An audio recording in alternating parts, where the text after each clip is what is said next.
Votre attention s'il vous plaît. Cet élément est en ligne là. Contactez-nous pour savoir s'il est aussi disponible en la langue de votre préférence. Veuillez aussi noter qu'il est en audio uniquement, dépourvu de ce fait d'image originaire. christequality.com. Les cieux sont à la portée de votre main, juste par un simple clic de la souris. Évangile-éternel.com. Le site de l'Évangile éternel. En collaboration avec l'homme de Dieu, le docteur Jacques Moutombo, vous propose de suivre cette présente rubrique pour votre édification spirituelle. Recherchez-vous les enseignements du docteur Jacques Moutombo? Allez sur christequality.com/jacquesmoutombo.html. Les enseignements sont disponibles en texte, audio et vidéo.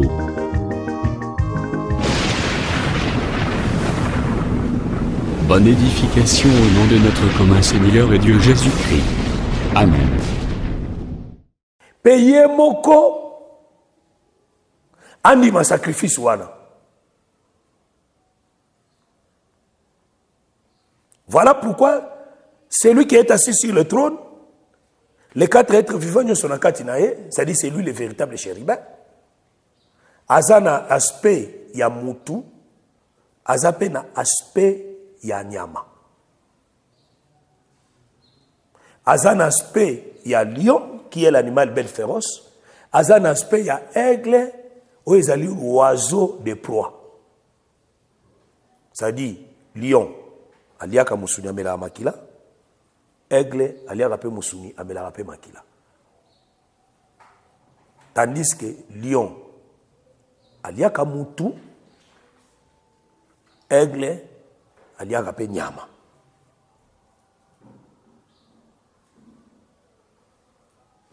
C'est-à-dire, pour lion, ce qui a lié à Bomalisou-Souté, et pour lion, ce qui a lié à Bomalisou-Souté.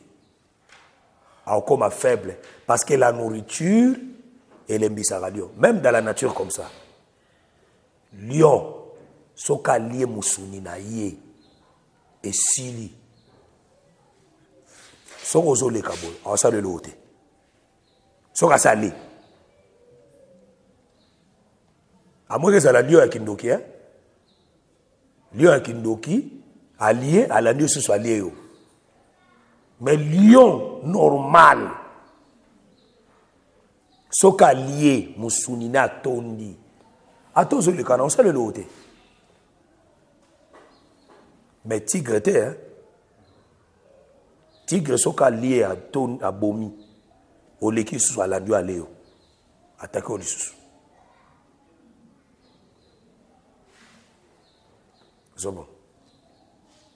Voilà pourquoi Nzambe est comme lion. Ce qui a l'air, sa colère s'apaise.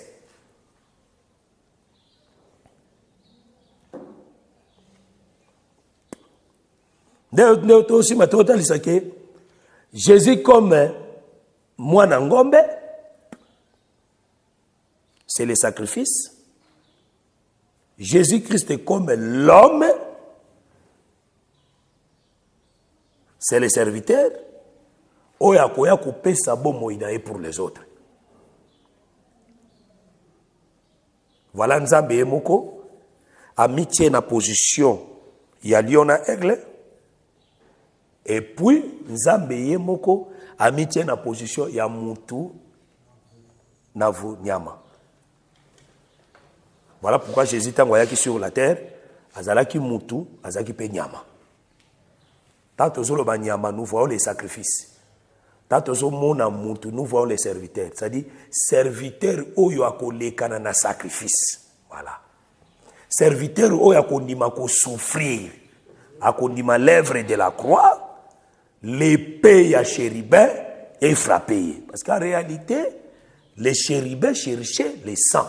Et l'épée ko s'agiter pambate, et ça ko lukane ko bomamutu.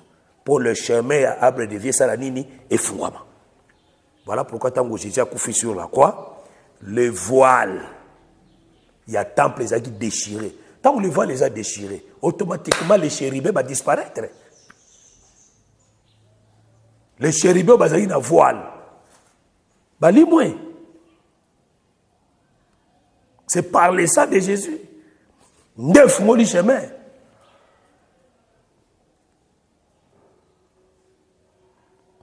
Mais maintenant, les lieux très saints. Il y a les deux chérubins là-bas. Bango va contempler le sang. Bango va contempler makila. Ce que vous avez makila oyeuti na hôtel qui est l'œuvre de la croix. C'est ce que la Bible dit dans Hébreu. Jésus a traversé le ciel avec son propre sang.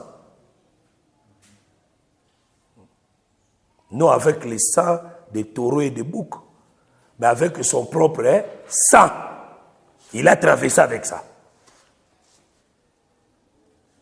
Ça dit, yenda zali, mututo nyamao yandimi ko se sacrifier pour bisotobika. Pour le chemin qui était fermé, et fungwama.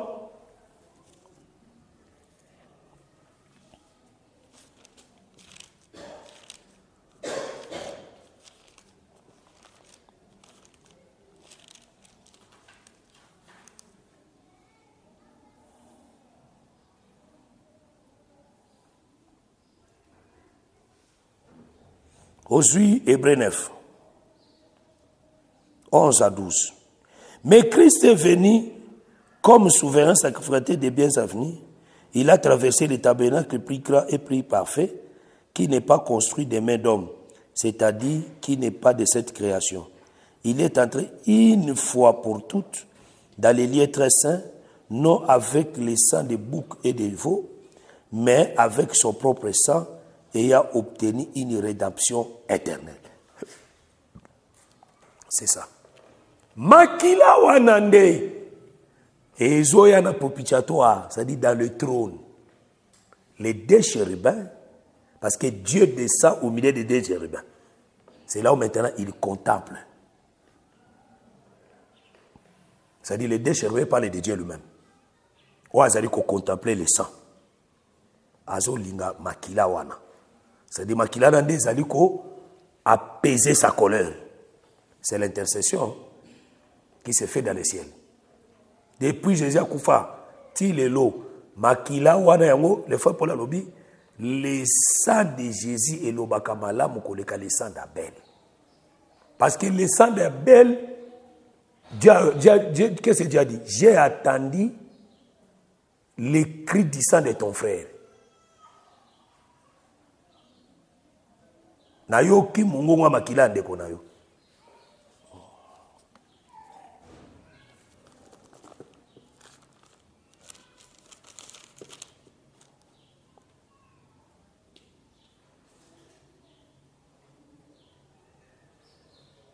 Verset 10, Genèse 4.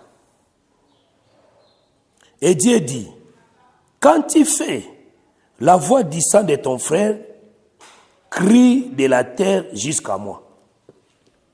C'est-à-dire, nzamba yoka ki mungongo ya makila ya Abel. Abi makila ndeko na yo ekangi na mabele ti place nga na za. C'est-à-dire, le sang crie, le sang parle. Yango Hébreu 12 aye kolobake, le sang de Jésus parle mieux que le sang d'Abel. C'est-à-dire, le sang parle. Makila et lobaka.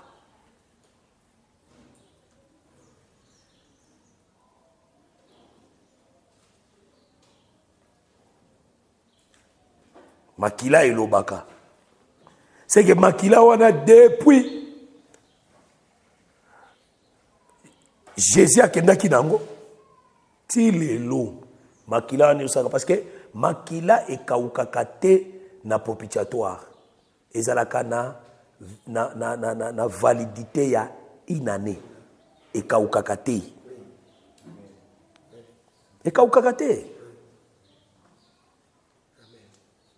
yango na soko obeleli yango lelo obeleli yango lobi seke yayo ekaukaka o lokwa yango ekaukaka te seke eza nango kaka yango ezala nango le sang est là yoko toza na tante ya kosalaka intercession c'est le sang qui fait l'intercession na faveur na yo makila ndezo intercéder na faveur na yo c'est ça panetier na chanson tango panetier a koufi et chanson à matina coupe à vin et chanson à mati pour continuer à servir le vin chez le roi. C'est ça le sang là. Il est en train de faire l'intercession. Moutoua Salela, Joseph intercession et la chanson. Pour Joseph Abima en prison. Amon et Longa roi. Et ça que chanson frère. Et chanson c'est un intercesseur.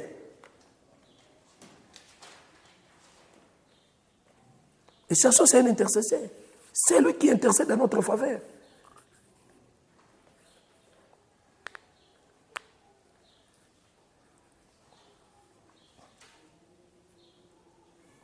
Il travaille. Maintenant, les chérubins, parce que Dieu descend au milieu des chérubins, c'est que les chérubins, c'est Dieu lui-même. Moya beta, sacrificateur, souverain sacrificateur, parce qu'il contemple le sang. Parce que le sang, c'est la nourriture de Dieu. Maquillé, c'est la nourriture ensemble. Maintenant, les deux chérubins, on a, moko aza lion, mosusu aza aigle.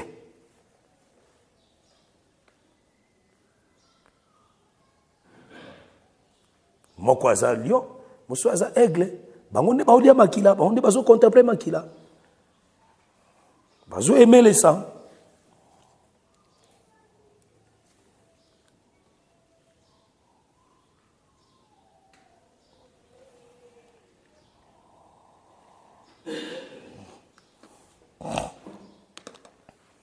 On va aimer les sangs.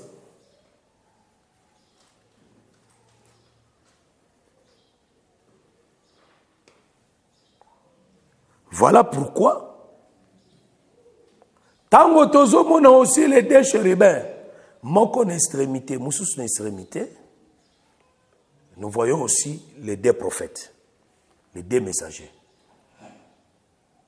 Parce que la simba qui n'est pas que le chérubin azali être céleste, pe maboko ebimie nous ouvrons autant tout le monde maboko c'est l'être terrestre. C'est-à-dire na kacha chérubin nous voyons l'être céleste et l'être céleste et l'être terrestre. Yongoni Moïse azalaki mutu benzamba salié nzambe. C'est le chérubin. Jésus-Christ, Nzambe, Mamisali, Mutu. C'est ça.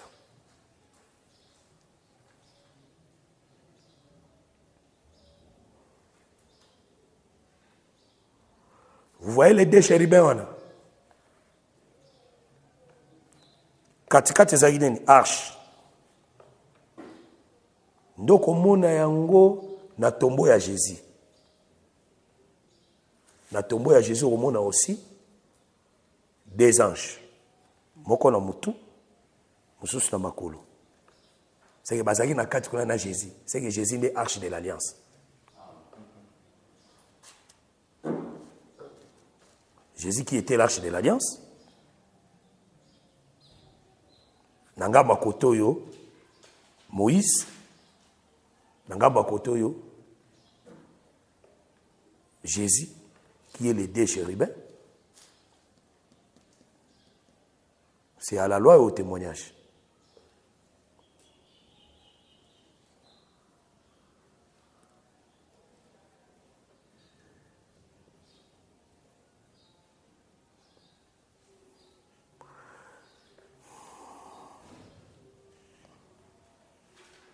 Mais balobi que dans 1 roi chapitre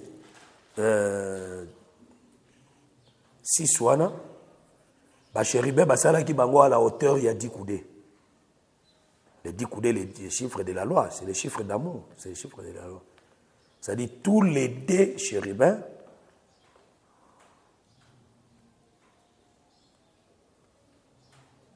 na kati na bango on voyait la loi, c'est la parole. Leur taille, ezalaki taille à parole, taille à loi.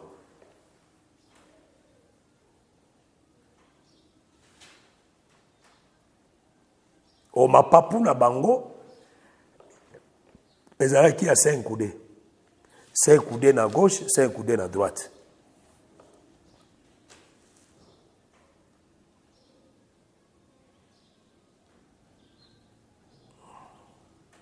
C'est que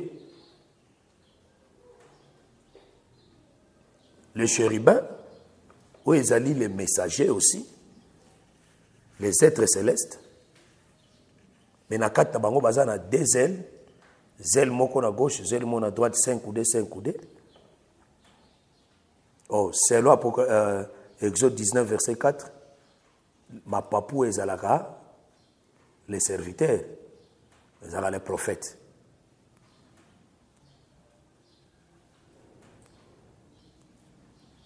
C'est que les chérubins comme Nzambe Emoko a ses serviteurs. Oyo azo travailler na bango, azo sana bango musala.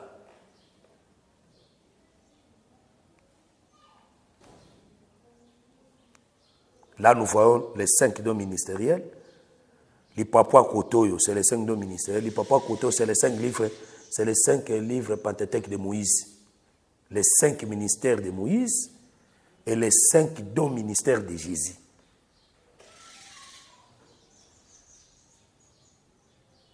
Oyo chérubin, azo sa nango musala.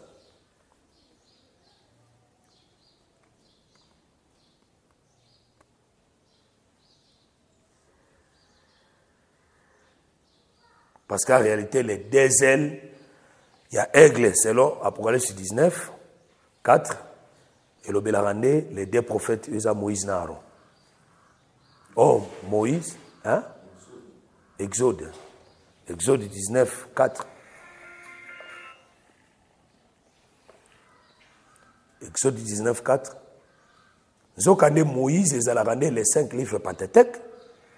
Aaron, ils ont les 5 dons ministériels de Jésus-Christ.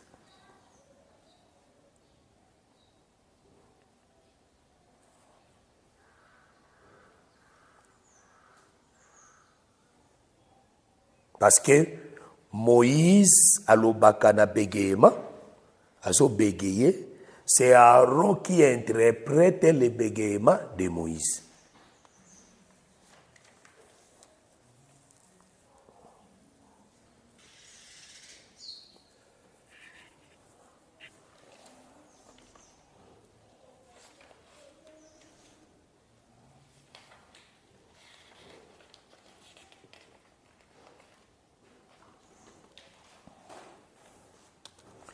Et batalisi que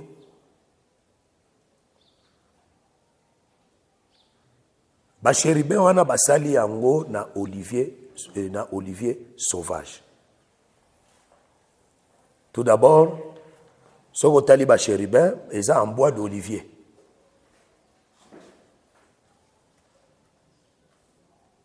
Quand nous voyons l'olivier, nous voyons l'huile d'olive. Tout le monde huile d'olive.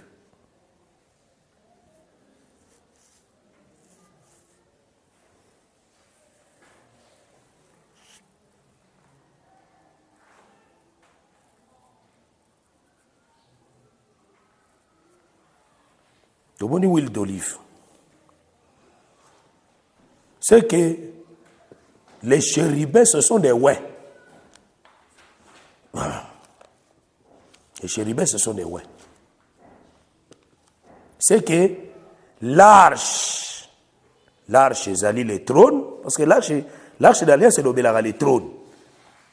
Parce que makila ne yaka kufanda na kacha propitiatoire ya arche wana. C'est-à-dire, c'est le sang qui est Jésus et d'afin na kacha trône wana. Mais il a maintenant ces 2 messagers. Azaba messager na mibale. Soyez toujours Apocalypse, toujours Matthieu 17, verset 1. Qu'on appelle Tokomona, les 2 chérubins wana. Moïse et Élie. Ce sont des oins. Parce que basali bango na bois ya olivier. Tant au bon na bois olivier, ça veut dire nous voyons l'onction. Nous avons l'onction, l'huile.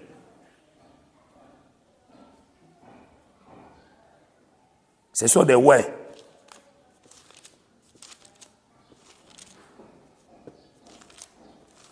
Tozina nous Zacharie.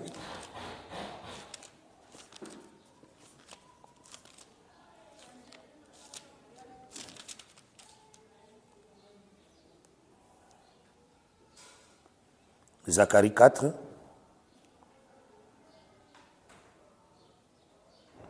Verset 2. Il me dit, que vois-tu? J'ai répondu, je regarde. Et voici, il y a un chandelier tout d'or, surmonté d'un vase et portant 7 lampes, avec 7 conduits pour les lampes qui sont au sommet du chandelier. Et il y prit de lui des oliviers, l'un à la droite du vase et l'autre à sa gauche. Ça veut dire, les chandeliers na katikati, Zacharie 4, 2. Chandelier na katikati, na gauche, Olivier Mokazawana, na ngamu mususu, Olivier mususu. C'est-à-dire, ce qu'on tali les chérubins selon Salomon, tant qu'on sali a tali chérubins na mois d'Olivier. C'est en réalité, c'est des bois Olivier Mokazawana.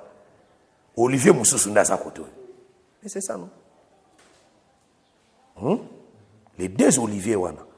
Ndeba kiti, écriture et kiti. Tozu à partir, Tozu, verset 13. Il me répondit, ne sais-tu pas ce qu'il signifie? J'ai dit, non, mon Seigneur. Et il dit, ce sont les 2 joints qui se tiennent devant le Seigneur de toute la terre. Alors, ce sont les 2 joints qui se tiennent devant les seigneurs de toute la terre. C'est que l'arche, il y a les seigneurs de toute la terre. Selon nombre 10, ceux qui tombent la arche, Moïse a dit l'Éternel lève-toi. C'est que l'arche, c'est l'Éternel. C'est que les 2 chérubins, où ils allaient les 2 oliviers, bango, bazali wana, batelemi devant le Seigneur de toute la terre.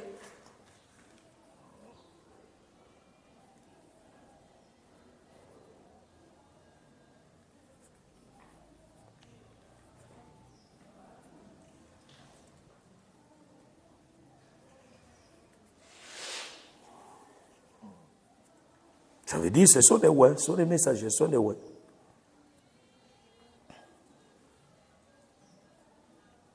C'est que dans la réalité, l'arche, où ils allaient qui n'a pas ouais mi balé, ils ont de Jésus-Christ. Pour azaki wapi, au sommet de la montagne. On m'a dit classement ça mineri. Zaba zarane propre, hein? Classement ça la mibo. Les disciples, na Jésus bakaboli biteni tout, bakaboli 3 parties. Bazara 12 disciples. Mais Jésus a mis qu'à 3. Atiki 9. Aye na 3, atamboli na bango, atiki bango quelque part. Atiki bango 3, akeye moko. Likolo ngomba. Mais ça c'est le tabernacle.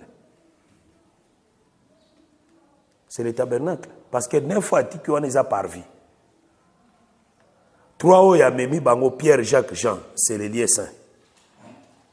Yé moko atiki bango aye kokende, c'est les lieux très saints.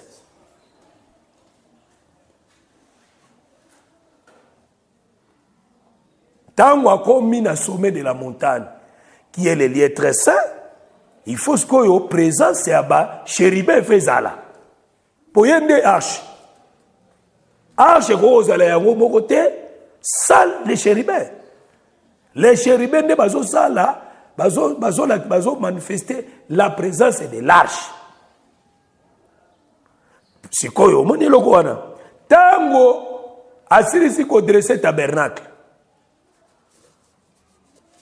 Tant que je dresse le tabernacle, il y a Mati, les 2 chérubins, moko à gauche et moko à droite. Moko à gauche, qu'est-ce que la Bible dit? La Bible dit que la nuée est couvrir bango.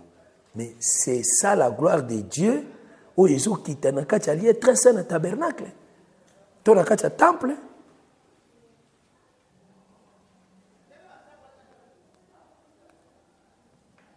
C'est ça. Ce mouvement-là était un mouvement prophétique.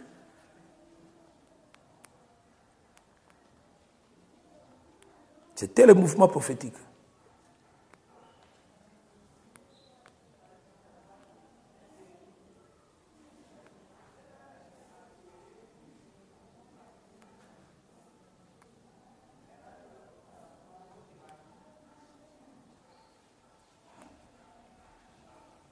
Mais, ce qui est très important, M. Ezanine, basali bango na bois d'olivier, et puis bois d'olivier nini sauvage.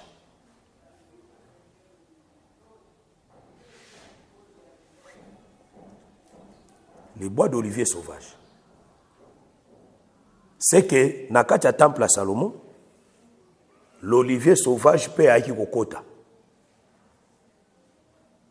Ce qui est sur Romains chapitre 11. L'olivier sauvage était nous les gens des nations. Dans Romains 11, il y a l'olivier franc.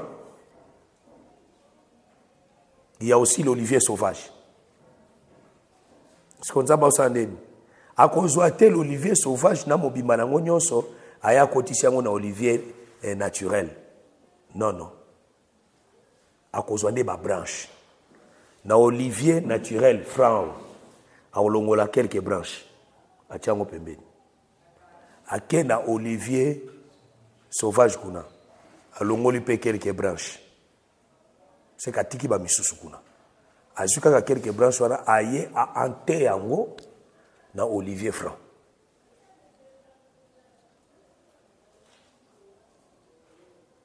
C'est fini.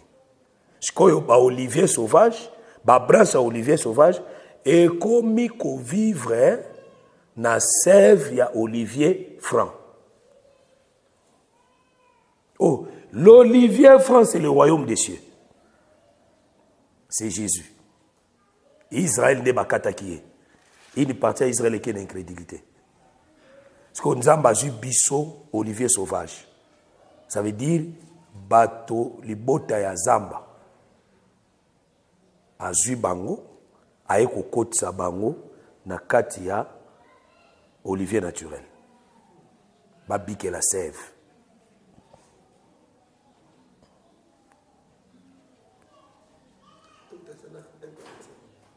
Hein? Luka ngotanga Bible frère. Naloba ki Romains 11. Et naloba ki 1 Corinthiens.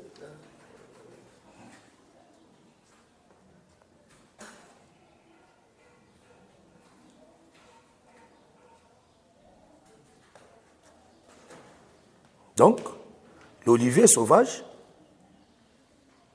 tant qu'ils se retrouvent dans le temple pour dire que tant qu'ils ont ici Salomon ton temple, Salomon bossana qui ba nation té. C'est-à-dire programme à salut pour la nation et ça qui déjà que l'olivier sauvage quittera le champ et qu'on quitte sauvagerie, bakoya kokota na temple. C'est-à-dire olivier sauvage pas à qu'il a la grâce. À qu'il a peine ngolu. À cause de la peine à présence en Zambé.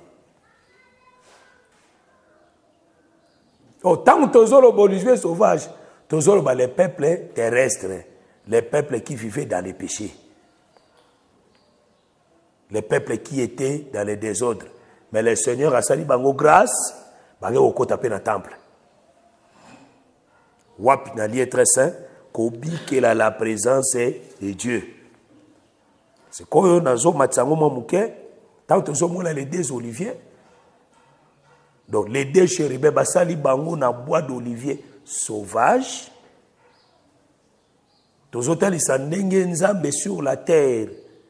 Akoya ko sauver les deux peuples qui est dans les péchés. Wana toujours formé parce que Israël aussi azalaka opé lokola olivier sauvage parce que il est dans le péché. Pour le moment, Israël azalaka olivier sauvage. Il est dans le mal, il est dans le péché. C'est-à-dire, chute il y a Adam, et la chute il y a des peuples. Chute il y a la chute il y a des peuples. Tango yesu azwa kobikisa biso. Azwa kobikisa Adam, c'est-à-dire azwa kobikisa les deux peuples qui étaient dans les péchés. Ma libota mibalo ekoyaki. Ezali na kati ya masumu. Ndaye kokangola bango.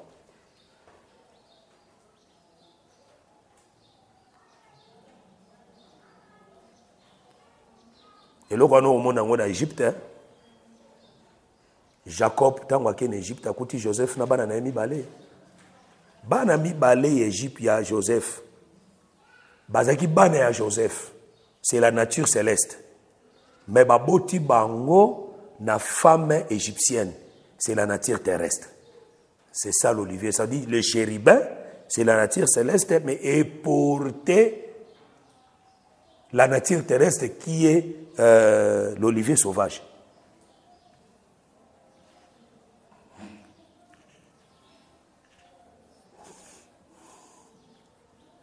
Koya ya Jacob ayaki nde ko adopter banana mibale bakoma yaye. Ça dit ko adopter pas neza ko agréer bango. Ça dit Jacob tango aye qui est le Seigneur Jésus-Christ, il est venu nous sauver. Ayako sauver kaka Manassé a pu sauver Ephraïm.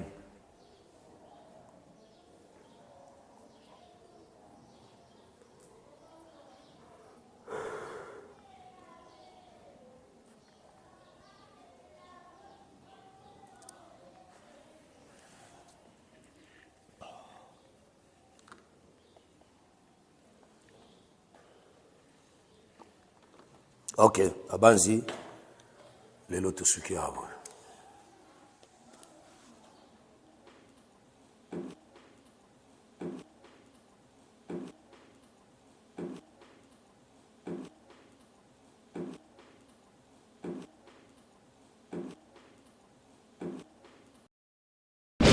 Merci d'avoir suivi ce message et que Jésus-Christ vous bénisse.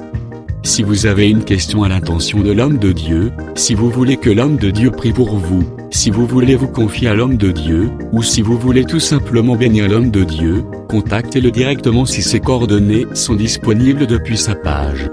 Sinon, contactez-nous et nous lui transmettrons vos préoccupations. N'oubliez pas de faire un tour à notre page évangélisation pour voir en quoi vous pouvez vous rendre utile à Christ par cette œuvre. Que Dieu vous bénisse tous. Amen. ChristQuality.com. Les cieux en un clic de la souris. Évangile-éternel.com, le site de l'Évangile éternel. Christ et Quality Fondation, équilibrer la manne ramassée dans le désert de sorte que chacun ait un maire.